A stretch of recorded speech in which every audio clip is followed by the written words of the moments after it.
first time since 2019. This is the rousing welcome that has been witnessed to being granted to Prime Minister Narendra Modi, and as my colleague Megha Sharma has been rightly pointing out about how exactly this crucial visit is going to lay out a map for the India-Sri Lanka bilateral ties and further strengthening the relations between the two nations that also share a very deep-rooted historical history as well.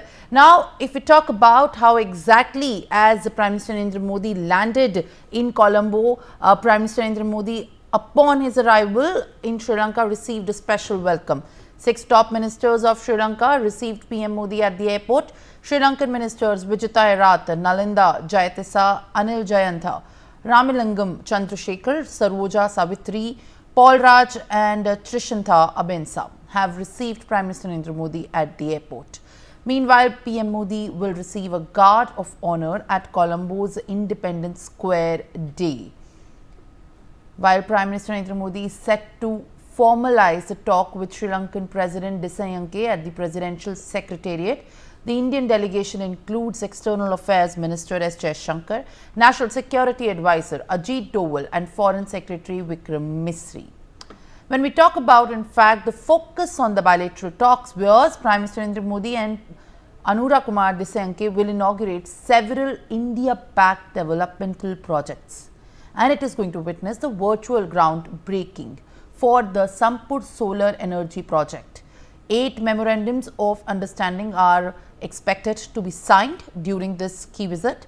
The agreements will cover defence, health, energy and digitization, including a proposal to supply for more affordable energy to Sri Lanka. All right, Megha joins me back once again. Megha, if we talk about the developmental projects that are going to be inaugurated, and also as you mentioned earlier about the MOUs that will be signed, what exactly all of this that has been planned in detail and with the focus on the vision to enhance the cooperation and also the relations between the two nations carry forward the significance? Right, it's just going to be in a few hours' time that we are all going to be presented with what actually is going to entail those, be part of those MOUs that are going to be signed. We have been talking about, it is expected, there have been at this point in time feelers that have been sent out by the ministries within the government, both in Sri Lanka and India, that defense is going to be important, that energy sector is going to be important, digitalization is something that is going to be important. But what is interesting to note also is the fact that Prime Minister Narendra Modi is going to focus on tourism. That is the backbone of Sri Lanka. That brings about ample amount of revenue, and since COVID, Sri Lanka has been wanting to fall back on its feet to bring about more and more tourists. A large percentage of the tourists that actually have a footfall in Sri Lanka comes from India.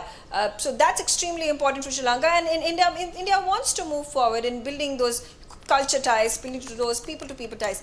Besides that, Prime Minister Modi is also going to be traveling to Anuradhapura tomorrow, where he's also going to be launching 2 of those railway projects in Anuradhapura. Anuradhapura being interestingly a pick that has been picked by the President of Sri Lanka. It is his hometown, and it is also an important destination that the current government wants to transform into a heritage city. So all those aspects being kept in mind, it's an all in all a successful visit, and it's all in all a move towards the direction that we are wanting our country to move forward with the neighborhood, in the subcontinent, and of course the particular importance and focus being given to the bilateral ties between both countries.